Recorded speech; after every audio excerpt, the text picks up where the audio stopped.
Hello everyone, आज हम discuss करने जा रहे हैं न्यू लेक्चर वीडियो जिसमें हम डिस्कस करेंगे इंडिगो डाई के बारे में। क्योंकि ये डाई सबसे ओल्डेस्ट डाई है आपका। मैंने इसके पहले आपका फ्लोरोसेंस वगैरह डाई डिस्कस कर दिया था, या नहीं डिस्कस किया हो तो उसको भी करेंगे डिस्कस। और Indigo die Congo red discuss किया था मैंने। तो इंडिगो रेड आपका सबसे इंपॉर्टेंट है इस चैप्टर में। कॉन्गो रेड है, उसके बाद एल्जारिन है और फ्लोरोसेंस फिनाप्थलीन थोड़े थोड़े इंपॉर्टेंट है, तो इनको भी हम डिस्कस कर देंगे। ये लेक्चर वीडियो थोड़ा लंबा हो जाएगा, अगर ये ज्यादा लंबा होता है जिसको दो पार्ट में डिवाइड कर देंगे। तो चलिए हम डिस्कस करते हैं इंडिगो डाई के बारे में। तो सबसे पहले इंडिगो डाई के बारे में डिस्कस करने से पहले एक चीज हम ये डिस्कस कर लेते हैं कि इंडिगो डाई में हमें जो पढ़ना है, इंडिगो डाई होता क्या है। एक इंडिगो फेरा प्लांट्स होता है, जो इसकी फर्स्ट सिंथेसिस है उसके बारे में डिस्कस करेंगे। तो इंडिगो फेरा एक प्लांट्स होता है, उस प्लांट्स के पत्ते से ये बनाया जाता है। उसको इंडिकन भी नाम से जाना जाता है। तो होता है क्या, चलो इंडिकन को हम देख लेते हैं। पहले देखिए क्या है इंडिगो डाई का प्रिपरेशन या सिंथेसिस भी बोलते हैं इसको। यहाँ पे प्रिपरेशन में हम लेते हैं फ्रॉम, पहला इंडिकन से, फ्रॉम इंडिकन। इंडिकन आपका होता क्या है उसको आप देखने से पहले चलिए इंडिकन के बारे में देखते हैं। इंडिकन एक प्लांट्स होता है। चूंकि इसके बारे में लैंग्वेज नहीं लिखा रहा है, क्योंकि बुक से आप लैंग्वेज समझ सकते हो। लैंग्वेज वही होता है जो हम बताते हैं, उसी को लैंग्वेज में लिखाना होता है, तो लैंग्वेज आपके लिए आसान होगा। देखिए इंडिकन होता है क्या है। इंडिकन के लिए आप पहले ऐसे बना लीजिए, यहाँ पे आप ऑक्सीजन लगा दीजिए, यहाँ पे आपका इस तरीके से पूरा फंक्शनल ग्रुप यहाँ पे ऑब्जर्व होगा, H, यहाँ पे O, यहाँ पे आप कर लीजिए फर्स्ट सेकंड थर्ड पोजीशन पे जो OH होता है ऊपर होता है, बाकी सब OH आपके नीचे होते हैं। एक्चुअली होता है क्या, ग्लूकोज जो होता है ना, कार्बोहाइड्रेट अभी चैप्टर आपको पढ़ाना है, तो ग्लूकोज का स्ट्रक्चर होता है। यहाँ पे आपका हो जाएगा OH, तो ये भी OH आपका नीचे ही होगा H, यहाँ पे आपका होगा CH2OH और साथ में H। ये आपका हो गया। अभी इंडिकन कंप्लीट नहीं बना, तो यहाँ पे हम क्या करते हैं, ऑक्सीजन के साथ आपका जोड़ना है। ये ऑक्सीजन को आप बढ़ा दो कार्बन के साथ, और यहाँ पे आपका नाम थोड़ा सा कर देते हैं, इसे बनाएंगे फ्रॉम इंडिकन। तो यहाँ जो हमारा ग्रुप बनेगा वो इस तरीके से होगा, और इसके साथ NH, CH double bond CH और ये ऑक्सीजन, ये ऐसे। तो ये होता है आपका। एक मिनट आप बॉन्ड देख लीजिए, 1 2 3 4 सही है। यहाँ पे भी आपका 4 बॉन्ड होना चाहिए, 2 3 4 5 हो गया, सॉरी ये आपका C रहेगा बस। ये आपका है इंडिकन, ये आपका क्या है इंडिकन। अब इसकी रिएक्शन हम क्या करते हैं, इसमें देखिए होता क्या है, हम इसका फर्मेंटेशन कराते हैं। फर्मेंटेशन क्या होता है एक्चुअली वाटर के प्रेजेंस में, इसको हिंदी में किण्वन भी बोलते हैं शायद यूपी बोर्ड वालों के। तो यहाँ पे हम कराते हैं फर्मेंटेशन। फर्मेंटेशन प्रोसेस क्या होता है, जैसे एंजाइम्स वगैरह होते हैं ना, तो एंजाइम्स के प्रेजेंस में किसी कंपाउंड्स का हाइड्रोलिसिस कराना, उसको बोलते हैं फर्मेंटेशन। तो फर्मेंटेशन में आपको यहाँ पे दिख रहा होगा कि बॉन्ड कैसे ब्रेक करेगा। आपको पता है वाटर है, तो ये वाला पार्ट अगर ब्रेक किया यहाँ से बॉन्ड 2 1 3 1 4, अगर ये बॉन्ड ब्रेक किया तो आपको पता है ऑक्सीजन माइनस में होगा, ये कार्बन प्लस में होगा, ऑक्सीजन से मोल इलेक्ट्रोनेगेटिव। तो यहाँ का जो HOH को कैसे ब्रेक हो जाएगा, ये ऑक्सीजन के पास आ जाएगा H, इसके पास आ जाएगा OH, बस डायरेक्टली आप जोड़ दीजिए। तो ये आपका हो जाएगा सेम ईयर, यहाँ पे कोई चेंजेस नहीं होगा। ये ऑक्सीजन, ये ऑक्सीजन। देखिए याद करिए, ये ग्लूकोज कार्बोहाइड्रेट का स्ट्रक्चर है कंप्लीटली। बीटा डी ग्लूकोज भी बोलते हैं इसको, आप चाहिए तो ऐसे भी याद करिए, इसको बीटा डी ग्लूकोज भी बोलते हैं। अभी बीटा डी ग्लूकोज में स्ट्रक्चर में क्या याद करना, देखिए ये first carbon, second carbon, third carbon. तो बस एक चीज आप याद रखिएगा कि थर्ड कार्बन पे जो OH होता है वो हमेशा ऊपर होता है साइक्लिक स्ट्रक्चर में। बाकी सारे केसेस में आपके जो OH होंगे वो नीचे होंगे। तो देखिए OH, ये तो इसके साथ जुड़ा है ना, ये OH आपका इसके साथ बनेगा। ये O माइनस और H ये हो गया, साथ में H, और यहाँ पे आपका H लगा दीजिए, यहाँ पे आप OH H, यहाँ पे आपका CH2OH और H। ये हो गया आपका बीटा डी ग्लूकोज, जिसका नाम क्या होता है, ये आपका H है, जिसका नाम है बीटा। अल्फा बीटा होते हैं, दो टाइप के होते हैं glucose. Beta D glucose, D इसलिए कहते हैं डेक्स्ट्रो शो करता है, इसलिए लिवो डेक्स्ट्रो होता है ना, इसलिए बीटा डी ग्लूकोज। ये हो गया। और साथ में आपका इंडॉक्सिल बनेगा। तो इंडॉक्सिल बनाने के लिए हम क्या करते हैं, ये बांध देखिए यहाँ से कंप्लीटली ब्रेक हो चुका है, तो ब्रेक हो गया होगा तो आपका ये कंपाउंड बना होगा, ये आपका पूरा बेंजीन। उसके साथ साथ ये देख लीजिए NH, और NH के साथ ये आपका CH, साथ में डबल बॉन्ड, और यहाँ पे आपका हो जाएगा COH, और ये कंपाउंड्स देखिए, ये मैंने क्या किया, NH CH C double bond हो और COH, ये प्लस था, OH इसके साथ जुड़ गया, ये बॉन्ड कंप्लीट टूट गया, O माइनस था, H इसका चला गया, तो यहाँ पे वाटर का ही ग्रुप गया होगा, चाहिए तो आप वाटर ले लीजिएगा। ये वाटर के मॉलिक्यूल यहाँ पे होंगे, इसे बोलते हैं फर्मेंटेशन। हिंदी वाले देख लीजिए, इसको बोलते हैं किंडवन। यानी एंजाइम्स के प्रोसेस में जब किसी कंपाउंड्स का हाइड्रोलाइसिस करा जाता है तो उसको हम बोलते हैं फर्मेंटेशन। अब ये हमारा बन गया। अब देखिए होता क्या है, यहाँ की बात की प्रोसेस हम देखते हैं। देखिए हमारा यहाँ तक फर्मेंटेशन कराने पे क्या बना प्रोडक्ट, एक तो बीटा डी ग्लूकोज बना, दूसरा इंडोक्साइल बना। तो इंडोक्साइल में होता क्या है, ये इनोल फॉर्म शो करता है, जबकि हमें पता है कि इनोल फॉर्म जब भी होता है तो टार्टोमेर शो करता है। टार्टोमेर शो करने का मतलब क्या होता है, कीटो फॉर्म में। इनोल फॉर्म अगर कीटो फॉर्म में चेंज हो जा रहा है तो इसको बोलते हैं टार्टोमेर। तो यहाँ पे होगा क्या, एक्चुअल में होता क्या ना, ये इनोल फॉर्म जो है ना इससे ज्यादा स्टेबल होता है कीटो फॉर्म, इसलिए ऑटोमेटिक एडजस्टमेंट करके टार्टोमेर करके ये अपना फिर से मॉलिक्यूल को बना लेता है। तो यहाँ पे जो होगा ये हमारा, चाहिए तो आप लिख दीजिए टार्टोमर्स, ये टार्टोमर्स शो करेगा। ये आपका इंडिकल था यहाँ पे,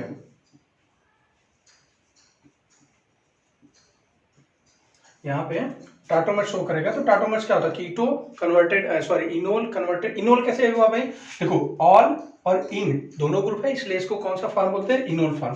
तो ये यहाँ से एडजस्ट होके आपका इस तरीके से बन जाएगा। यहाँ पे ये NH ऐसे ही रहेगा, साथ में यहाँ पे CH, यहाँ पे हो जाएगा आपका C डबल बॉन्ड। देखिए ये हो गया C डबल बॉन्ड, और ये हो गया आपका CH, 1 2 3 और 4 बॉन्ड। यहाँ क्या होता क्या है, ये H क्या करेगा, ये OH जो है ये H इसके साथ जाके जुड़ेगा, C डबल बॉन्ड है, H रिलीज यहाँ से करेगा, H रिलीज होने के बाद ये क्या करेगा, 1 2 3 4 बॉन्ड होगा ना, ये CH2, ये H इसके साथ जुड़ जाता है जाके, और ये बॉन्ड ब्रेक हो जाता है, बस यही होता है।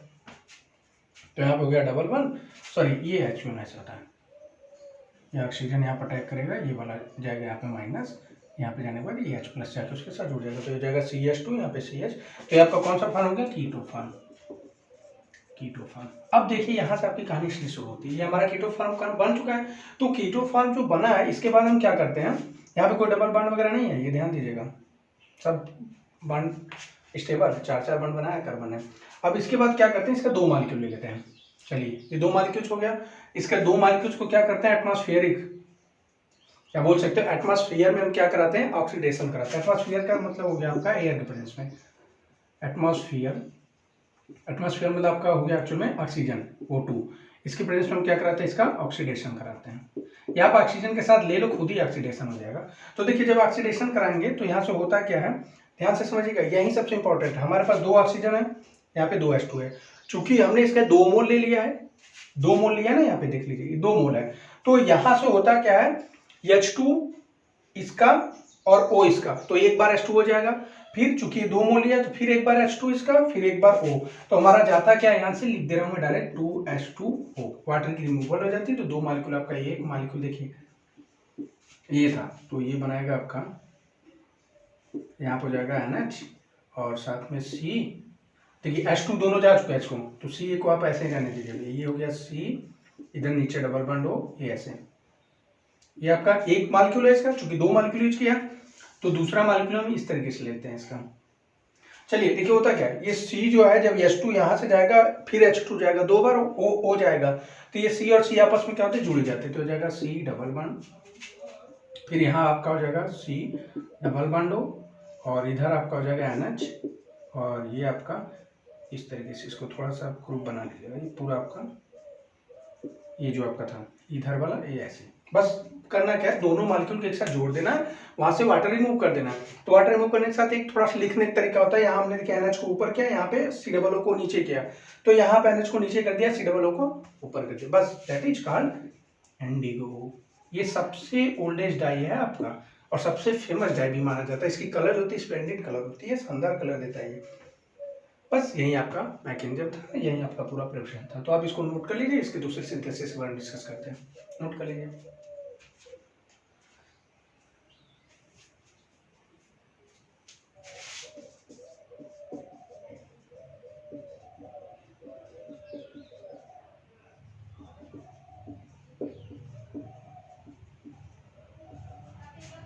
देखिए, अब हम दूसरा मेथड पढ़ेंगे फ्रॉम एंथ्रालिक एसिड। तो फ्रॉम एंथ्रालिक एसिड में प्रिपरेशन कैसे किया जाता है इंडिगो का, वो हम सीखते हैं। तो हम लेते हैं, पहले क्या करते हैं, एंथ्रालिक एसिड लेते हैं। तो एंथ्रालिक एसिड में आपका लिया क्या जाता है, आप ये ले लीजिए, ये आपका ग्रुप हो गया, साथ में एनिलीन के। फ्रॉम एंथ्रालिक एसिड में एक्चुअल में हम एनिलीन के साथ COOH ग्रुप लेते हैं। यहाँ पे हम ले लिए NH2 और यहाँ पे मिल गया COOH। Anthranilic acid, anthra anilic acid. अब देखिए होता क्या है, इसका हम क्या कराते हैं, किसके साथ रिएक्शंस कराते हैं, क्लोरोएसिटिक एसिड। अब बोलोगे भाई क्लोरोएसिटिक एसिड इसका नाम कैसे है, तो CH3COOH एस्टिक एसिड होता है, उसमें से क्या हटा दो, Cl लगा दो, क्लोरोएसिटिक एसिड। तो देखिए मैकेनिज्म में साथ ही डिस्कस करते चला हूं। यहाँ से आपको पता है कि Cl is more electronegative, H के साथ जल्दी जुड़ना नहीं चाहेगा, तो यहाँ से HCl आपका निकल जाएगा। तो डायरेक्टली मैंने क्या किया, HCl निकाल दिया। HCl निकालते हैं, आपका ये हो गया इस तरीके से ग्रुप। यहाँ पे आपका C≡OH, साथ में इधर NH, और NH के साथ ही पूरा ग्रुप आके जुड़ जाएगा। तो हो जाएगा CH2 और साथ में COOH। ये हो गया CH2 COOH। अब हम क्या करते हैं, देखिए यहाँ पे हम अब इसके साथ फर्दर किसका रिएक्शन कराते हैं, हमें NaOH और NaNH2 लाना है। ये एक तरह से डिहाइड्रेटिंग एजेंट का काम करते हैं। तो हमने इसमें रिएक्शन में आगे यूज किया NaOH और साथ में NaNH2। एक्चुअल में NaOH होता है एल्कली मीडियम। ये क्या करता है, ये जब भी किसी रिएक्शन में आता है तो उस रिएक्शन से H को ढूंढता है, H वहां से निकाल लेता है, यानी एसिड को निकालने के लिए स्ट्रॉन्ग बेस का यूज किया जाता है। बट NaOH NaNH2 साथ में अगर यूज करते हैं तो ये वाटर मॉलिक्यूल निकालता है। ये वाटर निकालने का मतलब क्या होता है, आप जानते हो, वाटर इसलिए निकाला जाता है कि अगर मान लीजिए इस केमिकल रिएक्शंस में या ये जो केमिकल प्रोडक्ट है इसमें कहीं से भी वाटर इस पाउडर के साथ या कुछ भी साथ वाटर जुड़ा होता है, तो हम चाहते हैं वो वाटर को कंप्लीटली एब्जॉर्ब करके फ्रेश पाउडर दे हमें या फ्रेश रिएक्टेंट दे। तो उसी को यूज करने के लिए हम इसका यूज करते हैं कि जो वाटर वगैरह उस रिएक्शन में रह क्या हो या उस कंपाउंड साथ गीलापन हो तो पूरी तरीके से वाटर को सोख लेता है, नहीं निचोड़ लेता है उससे पानी को, इसीलिए इसको लाते हैं। तो देखिए निचोड़ेगा कहाँ से, देखिए सामने आपके है, ये आपका निचोड़ेगा यहाँ से। आप इसको ऐसे करिए, यहाँ करिए OH, यहाँ करिए डबल बॉन्ड। तो देखिए ये यहाँ से CH2 था ना, CH2 था, तो ये वहाँ से आपका वाटर। एक्चुअल मैकेनिज्म में बस होता क्या है, पानी निकाल लेता है। तो ये जब यहाँ से निकल गया -H2O, ये डिहाइड्रेटिंग एजेंट है, डिहाइड्रेटिंग एजेंट। तो जब यहाँ से वाटर निकल जाएगा तो आपका बनेगा क्या, ये आपका ग्रुप हो गया कंप्लीटली, और यहाँ पे साथ में COH ये, और अब चूंकि यहाँ से निकल चुका है तो इसके साथ जुड़ जाएगा, तो ये जाएगा C, साथ में इधर COOH और इसके साथ ये NH, ये N, नीचे H, और यहाँ पे आपका ये ग्रुप, देखिए ये बन गया। अब हम क्या करते हैं यहाँ पे, अब हम इसको बस थोड़ा सा हीट दे देते हैं। थोड़ा सा आपने हीट इसको दिया तो पता है जब भी किसी गैस में हीट दो, रिएक्शन में हीट दो, तो या तो वाटर निकलेगा या तो गैस निकलेगी। तो यहाँ पे वाटर तो दिख नहीं रहा था, यहाँ पे क्या होगा, CO2 का, सॉरी यहाँ से CO2 निकल जाएगा, तो कंप्लीटली CO2 यहाँ से हमारा निकल गया। तो CO2 जब यहाँ से निकल जाएगा तो इसका H जो होगा डायरेक्टली इस कार्बन के साथ जुड़ जाएगा, तो हमारा प्रोडक्ट हो जाएगा ये साथ में COH, और यहाँ पे आपका C, ये वाला C, और इसके साथ ये H जाके जुड़ जाएगा। यहाँ से CO2 गैस इस तरीके से होगी, चाहिए तो आप इसको ऐसे बना लीजिए, C≡OH। तो जब ये H यहाँ से रिमूव होगा तो माइनस होगा, माइनस होने के साथ अटैक किया, अटैक होने पर डबल बॉन्ड बना। जब भी किसी रिएक्शन में गैस की फॉर्मेशन होती है तो एंट्रोपी वहाँ सपोर्ट करता है, वैसे भी यहाँ हीट भी दिया गया, तो हीट देने के बाद CO2 यहाँ से निकल जाएगा। ये H पर जब ये CO2 यहाँ से निकलेगा तो अपना इलेक्ट्रॉन इसके साथ खींच के जाएगा, तो जो H+ का इलेक्ट्रॉन हो इसके साथ आके जुड़ जाएगा। तो यहाँ जाएगा CO2, साथ में आपका ये NH, और ये आपका ग्रुप बन चुका है। अब हमें पता है कि कौन सा फॉर्म है, यहाँ पे सॉरी H रहेगा, यहाँ पे H। तो बस वही कौन सा फॉर्म हो चुका है, 1 2 3, 1 2 3 माइनस का डबल बॉन्ड बनाएगा यहाँ पे C डबल बॉन्ड और CH, ये आपका डबल बॉन्ड फॉर्मेशन कर देगा क्योंकि एक लॉस भी हुई ना। ये H इसके साथ शिफ्टिंग होगा, शिफ्ट जब होगा तो डबल बॉन्ड फॉर्मेशन कर देगा। अब हमारा हो गया बैलेंस, देखिए 1 2 3 4, 2 3 4, सही। अब हम क्या करते हैं, कौन सा फॉर्म हो गया भाई, इनोल फॉर्म। तो इनोल को सीधे किस में कन्वर्ट करो, कीटो फॉर्म में, टाटोमरेज के थ्रू। तो कीटो फॉर्म आपका ये हो जाएगा, यहाँ पे कंपाउंड बना, ये हो गया C, इसको आप डबल बॉन्ड कर दीजिए O, यहाँ पे CH2, ये होता है क्या भाई, यहाँ से H जाता है, H इसके साथ जुड़ जाता है, ये डबल बॉन्ड टूट के डबल होता है, बस यही बनता है। तो यहाँ पे आपका N साथ में H, ये पूरा ग्रुप बन गया, दैट इज इनोल से कीटो। कौन सा होता है फॉर्मेशन, टार्टोमर्स, टार्टोमरिज्म। अब क्या करते हैं हम, इसके बस वही रिएक्शंस हो गया सारा। अब क्या करते हैं, इसके 2 मोल, क्योंकि हमारे पास प्रोडक्शन है जितना चाहे उतना मोल यूज कर सकते हैं, तो हमने क्या लिया, इसका 2 मोल यूज किया, 2 मोल लिया। 2 मोल लेने के बाद फर्दर ऑक्सीजन के प्रेजेंस में क्या करा देते हैं, ऑक्सीडेशन, ऑक्सीडेशन कराते हैं। सीधे से क्या होता है, यहाँ से भाई 2H2O रिलीज हो जाता है, वाटर निकल जाता है यहाँ से, 2H2, CH2 इसका, H2 इसका क्या होगा, O इसका जाएगा, फिर दूसरे मालिक्यूल का ये H2 जाएगा, फिर O इसका जाएगा, तो यहाँ से 2H2 निकाल दिया और सीधे आपकी फॉर्मेशन हो गई इस प्रोडक्ट की। तो 1 2 3 4, ये साथ में C डबल बॉन्ड हो, यहाँ पे आपका C, यहाँ पे डबल बॉन्ड, इसको आप करिए N, नीचे H, यहाँ पे प्रोडक्ट, फिर इसको C डबल बॉन्ड, देखिए इस तरीके से, यहाँ पे आप NH लगा दीजिए, उल्टा कर देते हैं बस, और यहाँ पे आप C डबल बॉन्ड O लगा दीजिए। फिर इसके बाद ये हो गया आपका, बस बन गया, दैट इज कॉल्ड इंडिगो। यही था इंडिगो का प्रोसेस। मैकेनिज्म भी साथ ही है, अब इसमें क्या मैकेनिज्म बता, वैसे मैकेनिज्म कोई पूछता नहीं आपके रिएक्शन में, बट एक साथ में लेके चलिए तो मैकेनिज्म ही हो गया। फ्रामेंथ्रालेनिक एसिड से हो गया। अब आप इसको नोट कर लीजिए, फिर हम डिस्कस करते हैं एनिलीन के थ्रू कैसे फॉर्मेशन होगी, नोट करिए। वो प्रिपरेशन करके नहीं लिखेगा, वो सिंथेसिस करके लिखेगा, तो सिंथेसिस प्रिपरेशन एक ही होता है, तो इसको आप ऐसे भी लिख दीजिएगा, सिंथेसिस ऑफ इंडिगो। अब इंडिगो के सिंथेसिस में तीसरा मेथड बता रहा हूँ, फ्रॉम एनिलीन, फ्रॉम एनिलीन। तो एनिलीन से कैसे बनता है, चलिए देखते हैं। एनिलीन आप ले लीजिए, सिंपल, ये आपका हो गया एनिलीन। किसके साथ रिएक्शन कराते हैं, क्लोरोएसिटिक एसिड के साथ। यहाँ से हमारा क्या होगा, HCl आपको दिख रहा है, सामने से निकल जाएगा, HCl यहाँ से निकला और हमारा प्रोडक्ट बन जाएगा ये, साथ में यहाँ पे NH, और NH के साथ एक पूरा कंप्लीटली जोड़ दीजिए, CH2, C double bond OH, CH2। बस अब हम क्या करते हैं,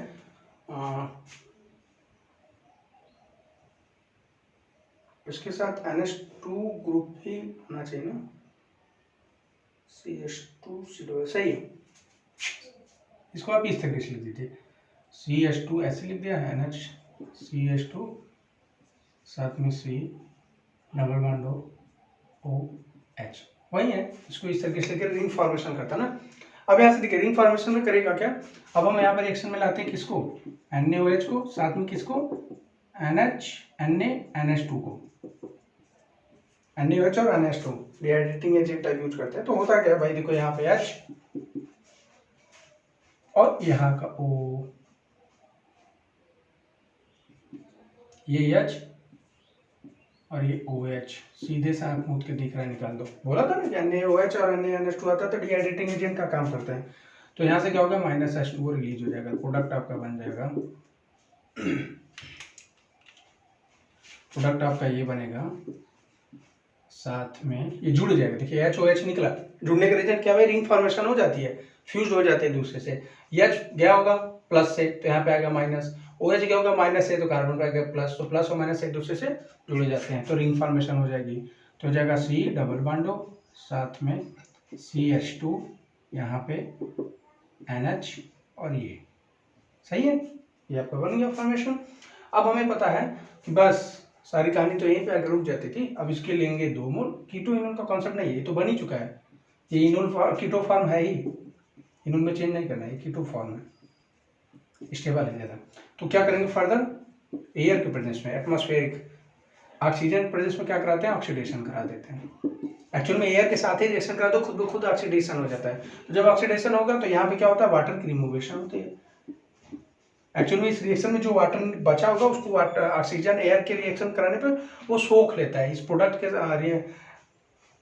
इस रिएक्टेंट या कंपाउंड के साथ जो वाटर बच जाएगा, थोड़ा बहुत वाटर रह जाता है, तो क्या करेगा, कंप्लीटली निचोड़ लेता है उससे वाटर को, ऑक्सीडेशन कराते हैं एयर रिएक्शन में एटमॉस्फेयर के साथ, तो वो कंप्लीटली वाटर को निकाल देगा, कुछ भी वाटर अब इसमें नहीं बचेगा। तो एकदम फ्रेश डाई हमारे पास बचती है जो पाउडर की तरह होती है। अब उस डाई जैसे आपने देखा होगा कलर मेट वगैरह आता है तो डाई ही होता है, जो हेयर डाई वगैरह करते हैं तो पाउडर होता है, उसमें वाटर थोड़ी ना होता है, कुछ भी एकदम सूखा ड्राई रहता है, उसको मिलाते हैं वाटर के साथ फिर रिएक्शन कराते हैं। तो वैसे ही जो भी वाटर बचा होगा उसको रिमूव करने के लिए हमें ऑक्सीडेशन करा रहे, जो थोड़ा बहुत पानी जो गीला बन रहा होगा उसको सोख ले। तो यहाँ से हमारा 2H2O निकलेगा, सीधी सी बात है, क्योंकि हमने कितना मोल यूज किया है, 2 मोल, तो 2 मोल ले लिया तो 2H2O निकल गया। सी बार बार यही नहीं बना रहा। अब ये आपका हो गया इस तरीके से, साथ में यहाँ पे C डबल बॉन्ड हो और C डबल बॉन्ड इधर, इधर आपका NH, और ये आपका जुड़ा होगा इस तरीके से। साथ में यहाँ भी वही कहानी, बस मैंने बोला कि C डबल बॉन्ड को ऊपर न करके इस बार NH को ऊपर कर देते हैं, C डबल बॉन्ड को नीचे कर देते हैं, फिर फर्दर वैसे ही जोड़ दिया जाता है। बस बन गया आपका इंडिगो। ये इंडोक्साइल होता है आपका, इंडोक्साइल।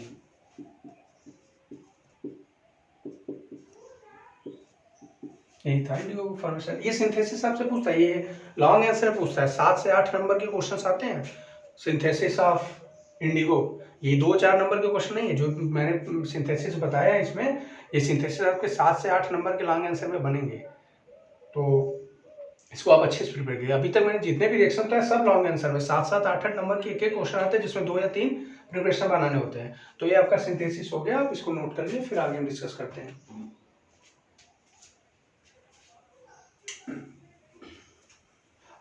चलिए दूसरा हम देखते हैं, प्रिपरेशन ऑफ या सिंथेसिस ऑफ फिनोप्थिलीन।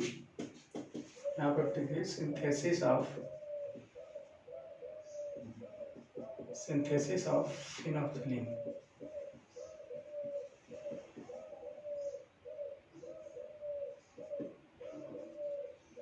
फिनोप्थिलीन या प्रिपरेशन ऑफ फिनोप्थिलीन आप बोल सकते हो। देखिए होता क्या है यहाँ पे, प्रिपरेशन हम कैसे करते हैं फिनोप्थिलीन का, तो फिनोप्थिलीन एक्चुअल में बोला जाए तो एक इंडिकेटर होता है, एसिड वेट इंडिकेटर होता है। ये एसिड और बेस बताता है कि किसी रिएक्शन में एसिड है या नहीं है, तो उसकी तरीके से ये यूज करता है। वैसे डाई की तरह भी यूज होता है, बट ज़्यादातर इसका इंपॉर्टेंट जो होता है इंडिकेटर की तरह होता है, एसिड बेस इंडिकेटर की तरह। तो फिनोप्थिलीन बनता कैसे है, हम लेते क्या है, इसमें 2 मॉलिक्यूल्स आपका फिनॉल यूज होता है, एक मॉलिक्यूल आपका एसिटिक एनाइड्राइड होता है, दोनों एक दूसरे से फ्यूज हो जाते हैं और हमारा प्रोडक्ट बन जाता है। तो कैसे बनता है उसके नेमिंग के बारे में डिस्कस नहीं कर रहा हूँ, बस यहाँ पे प्रिपरेशन लिखना हूँ डायरेक्ट। लैंग्वेज आप लिख सकते हो क्वेश्चन से ही, जब मैंने बना दिया तो आप लैंग्वेज को देखिए। होता क्या है, 2 मोल यहाँ पे हम लेते हैं आपका फिनॉल, तो 2 मोल फिनॉल आपका इस तरीके से ले लीजिए। आप ऐसे लीजिए, लिखने का तरीका होगा बस, ये H, ये भी फिनॉल है आपका, और ये भी आपका फिनॉल ही है। या लिखने का तरीका होता है बस, और कुछ डिफरेंस नहीं है। ये हो गया आपका 2 मॉलिक्यूल फिनॉल। मैंने बोला इसके साथ किसके साथ रिएक्शन कराया जाता है, एसिटिक एनाइड्राइड के साथ। एसिडिक मीडियम चाहिए तो कंसंट्रेटेड H2SO4 ले लीजिए, कंसंट्रेटेड H2SO4 किसके साथ रिएक्शन होगा, एसिटिक एनाइड्राइड। तो एनाइड्राइड होता क्या, देखिए सबसे सिंपल से बताता हूँ एनाइड्राइड याद करने का तरीका, क्योंकि रिएक्शन थोड़ा सा बड़ा लग जाएगा आपको। तो ये होता है आपका एसिड एनाइड्राइड, सॉरी एसिड बोल रहे थे, थैलिक एनाइड्राइड बोला जाता है। थैलिक एनाइड्राइड के प्रेजेंस में रिएक्शन होता है, तो ये आपका होता है थैलिक एसिड। याद करने का तरीका आपको बता रहे हैं कैसे हम तैयार करेंगे। देखिए ये आपका होता है phthalic acid, PHTALIC, phthalic acid. होगा क्या यहाँ पे थैलिक एसिड में, ये थैलिक एसिड से हमें थैलिक एनहाइड्रेट बनाना है, क्योंकि यहाँ पे जो यूज होता है थैलिक एनहाइड्रेट यूज होता है। तो करते क्या, बस वाटर निकाल देते हैं, हो गया थैलिक एनहाइड्रेट। देखिए थैलिक एसिड तो आपको अच्छे से पता है कि बेंजीन बनाइए, साथ में दोनों आर्थो पोजीशन में, किसी आर्थो पोजीशन में लगा दीजिए, ऐसा नहीं कि हम इन्हें यहाँ पे, आप यहाँ पे लगा दीजिए, किसी भी आर्थो पोजीशन पे 2 कार्बोक्सिलिक एसिड ग्रुप लगा दीजिए, वो आपका हो जाएगा थैलिक एसिड। और थैलिक एसिड में से अगर वाटर निकाल दीजिए तो हो जाएगा थैलिक एनहाइड्राइड। तो हमें पता चल गया कि हमारा क्या हो गया, यहाँ से HOH निकाल दिया तो भाई सीधे ऑक्सीजन बचा और इस ऑक्सीजन को मैसे जोड़ दिया, लो हो गया हमारा थैलिक एनहाइड्रेट। तो अब हम देखते हैं थैलिक एनहाइड्रेट हमारा बन चुका है, यहाँ पे लेते हैं थैलिक एनहाइड्रेट। तो ये ऐसे करते बनाते हैं किसको, ये हो गया, साथ में मैंने बोला C डबल बॉन्ड हो, नीचे भी C डबल बॉन्ड हो, बीच में एक ऑक्सीजन आप लगा दीजिए, दैट इज थैलिक एनहाइड्रेट। इसका नाम क्या है, थैलिक एनहाइड्रेट। आप यहाँ लिख लीजिए PHTHALIC, थैलिक एनहाइड्रेट। तो थैलिक एनहाइड्रेट के साथ हम रिएक्शन करते हैं तो हमारा फिनोल्फिन बन जाता है। तो होता क्या है, सिंपल सा बता रहा है, मैकेनिज्म कुछ नहीं है इसका। होगा क्या यहाँ पे, इसमें देखिए कोई चेंजेस होगा नहीं, सॉरी ये वाली पोजीशन में कुछ आप चेंज करिए, बस यहीं से आप ऑक्सीजन को हटा के इन दोनों को लाके जोड़ दीजिए, ये ऑक्सीजन ये H, देखिए होगा क्या, बस सिंपल सा मैं बता रहा हूँ, ये ऑक्सीजन और ये दोनों H, ये और ये H, यहाँ से वाटर निकल जाता है और कुछ नहीं होता, जाके डायरेक्ट जुड़ जाते हैं। तो इनका रिएक्शन करने के बाद यहाँ से मैं डायरेक्ट H2 बना दूंगा। तो देखिए प्रोडक्ट क्या होगा, ये आपका होगा थैलिक एनहाइड्रेट, ये इसके साथ आपका यही पोजीशन, मैंने बोला इन सब में आपको चेंज नहीं करना, बस एक पोजीशन इसी कार्बन का ऑक्सीजन निकाल के वहीं पे दोनों को जोड़ देना है। तो चलिए ये आपका हो गया C, नीचे वाला कोई चेंज नहीं, O, यहाँ पे आपका C डबल बॉन्ड O, ये जोड़ दीजिए, इतने के बाद अपने फ्रेश हो जाइए। अब देखिए करना क्या है, 1 2, ध्यान से देखते हैं प्रोडक्ट कैसे बन रहा है, नहीं तो थोड़ा सा इतना बड़ा लगेगा आपको, याद करना मुश्किल होगा, तो कैसे बनाते हैं बस वो देखिए, एक इधर करिए लाइन, एक इधर, दोनों कौन सा एक्चुअल में है क्या, ये पैरा पोजीशन है, इसके रिस्पेक्ट में पैरा पोजीशन, इसके रिस्पेक्ट में पैरा पोजीशन है। तो H और H, दो H और O, H2O निकल गया यहाँ से, तो बस इन्हीं दोनों पैरा पोजीशन को पकड़ लो, ये और ये, यहाँ से H2O निकला होगा, मान लीजिए इधर H रहा होगा, इधर H रहा होगा, साथ में इधर और इधर, ये दोनों आपका क्या होगा, फिनॉल, ठीक है, ये फिनॉल। तो बस HOH यहाँ सबने निकाल दिया, डायरेक्ट लाके फिनॉल को जोड़ दो, वो HOH निकाल दो, बस यहाँ से आप जोड़ दीजिए, इस तरीके से जोड़िए कि पैरा पोजीशन है, बस यही आपको करना, कुछ भी नहीं।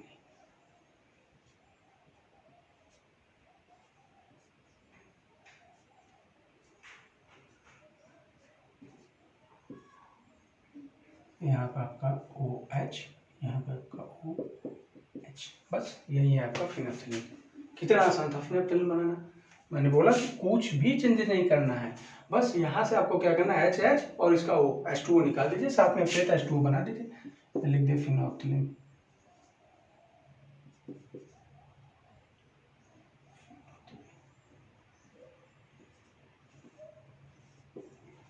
हो गया फिनोल्फिन, साथ में यहाँ पे आपका H2O भी रहेगा, यही होता है। एक्चुअल में ये होता क्या है, नोट करके आप पॉइंट में लिख दीजिए, नोट करके, it is mainly used, it is mainly used for indicator, for acid base indicator, for acid base indicator rather than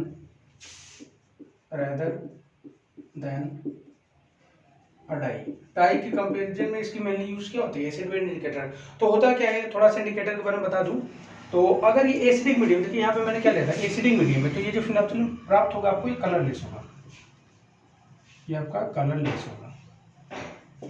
और यहाँ पे होगा क्या, जो बेस वाला होगा वो आपका पिंक कलर देता है। तो यहाँ पे एक नोट करके एक और पॉइंट लिख लीजिए कि अगर कोई मान लीजिए कंपाउंड है, एसिड और बेस चेक करना चाहते हैं, मान लीजिए कोई कंपाउंड लिया मैंने, HCl ले लिया, अब उसमें 2 बूंद हमने फिनोल्फिन का ड्रॉप गिरा दिया, ये फिनोल्फिन, तो अगर वो कलर चेंज नहीं हुआ तो इसका मतलब वो जो हमने लिया, हमें नहीं पता था कि कौन सा कंपाउंड लिया है, तो जो कंपाउंड हमने लिया अगर उसका कलर चेंज नहीं हुआ, उसमें फिनोल्फिन डालने पर, इसका मतलब वो एसिड रहा होगा।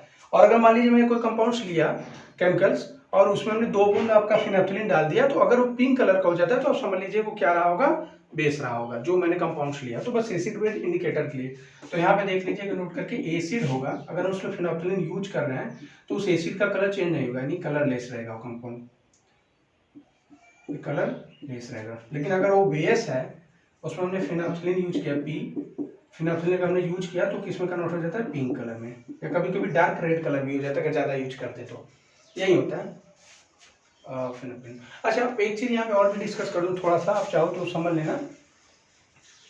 ये एक चीज बस यहाँ पे ध्यान देना कि जो इसके साथ OH जुड़ा होगा वो हमेशा पैरा पोजिशन होना चाहिए, पूरा कंपाउंड बनाना आपका गलत हो जाएगा। ये आपका जो जुड़ा है एक्चुअल में हुआ क्या होगा, इसी का C डबल बॉन्ड हो रहा होगा, HH H2O निकल गया, तो ये पूरा चीज जो है ना ये H के अपोजिट में था, ये भी H के अपोजिट में था, तो जहां से H गया होगा उसके अपोजिट में आप कर दीजिए, बस OH हो गया।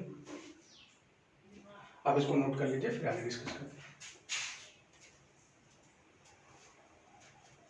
कैटेकॉल लेते हैं, 2 मॉलिक्यूल आपका कैटेकॉल लिया जाता है। देखिए लैंग्वेज कैसे लिखा जाता है, बस वही आपको देखना है। 2 मॉलिक्यूल कैटेकॉल लिया जाता है, किसके साथ रिएक्शन होता है, थैलिक एनहाइड्राइड के साथ, थैलिक एनहाइड्राइड के साथ रिएक्शन कराते हैं। और होता क्या है, एनहाइड्राइड के साथ सीधे वाटर की रिमूवेशन हो जाती है, जैसे पीछे वाले केस में था ना, वाटर उसमें भी रिमूव हुआ है। यहाँ पे 2 मॉलिक्यूल है इसलिए 2 मॉलिक्यूल का वाटर गया होगा, बस ये रिमूवल होने के बाद आपका फ्लोरोसिन तैयार हो जाता है। एक्चुअल होता क्या है, fluorescein is a red powder insoluble in water, water में क्या होता है, इनसॉल्युबल होता है। तो लैंग्वेज पर मैं ज्यादा यूज नहीं कर रहा हूँ, लैंग्वेज आपको यही लिखना है, इन दिस रिएक्शंस या in this formation 2 molecule of catechol use with 1 phthalic anhydride to reduce water molecule and to for fluorescence, बस यही आपका लैंग्वेज है। तो कैसे बनता है उसको देखते हैं, ये आपका होगा कैटेकॉल, इसको क्या बोलते हैं, कैटेकॉल। ये कैटेकॉल है, रिसोर्सिनॉल कैटेकॉल, ये मैंने पहले भी बताया होगा सेकंड ईयर में भी। तो कैटेकॉल आपका इस तरीके से होता है। कैटेकॉल में होता क्या है, एक आपका फिनॉल ले लो, फिनॉल के साथ एक पोजीशन छोड़ के आप उसके साथ क्या लगा दो, OH, यानी एक तरह से बोल सकते हो कि मेटा पोजीशन होता है। जैसे आपका ये हो गया, तो ये आपका फिनॉल हो गया, इसके साथ एक पोजीशन छोड़ के यहाँ पे OH लगा दो, दैट इज कॉल्ड कैटेकॉल। तो बस यही कैटेकॉल को लिखने का तरीका था। उसके आर लगा दो तो रिसोर्सिनॉल। अब यहाँ पे हमने क्या किया, कैटेकॉल लिया 2 मॉलिक्यूल, 1 और 1 2, तो कैटेकॉल को हमने किसके साथ, एसिडिक एनहाइड्राइड के साथ रिएक्शन कराया। सीधा सा फंडा मैंने बोला था कि क्या होता है, वाटर रिमूवेशन होती है, तो वाटर रिमूवेशन होगी कहाँ से, देखिए ये आपको OH दिख रहा है, ये H2 आप यहाँ से निकाल दीजिए, सिंपल सा। उसके बाद आपको क्या दिख रहा है, एक और मॉलिक्यूल H2O निकालना है, तो एक H2O इसे ऐसे निकाल दीजिए, सॉरी H2O निकाला ना, OH और H ऐसे निकालिए, OH ये निकाल दीजिए, बस 2 मॉलिक्यूल आपका निकल गया, दोनों फ्यूज हो जाएंगे। तो देखिए जब यहाँ से OH और H जाएगा तो देखते रिएक्शन क्या होगा, OH माइनस H प्लस, तो यहाँ पे हो जाएगा माइनस चार्ज, यहाँ पे हो जाएगा प्लस, तो ये दोनों आपस में जुड़ जाएंगे, तो कार्बन और कार्बन के बीच में एक ऑक्सीजन आ जाएगा। देखिए यहाँ के बीच में एक ऑक्सीजन आ चुका है। सेम ये नीचे क्या होता है, इसका H और इसका H और इसका O, ये H2O गया होगा, तो इसका एक बॉन्ड और इसका एक बॉन्ड, 2 बॉन्ड लॉस हुआ, एक ऑक्सीजन 2 बॉन्ड के साथ क्या होगा, तो कार्बन दोनों बॉन्ड के साथ जुड़ जाएगा।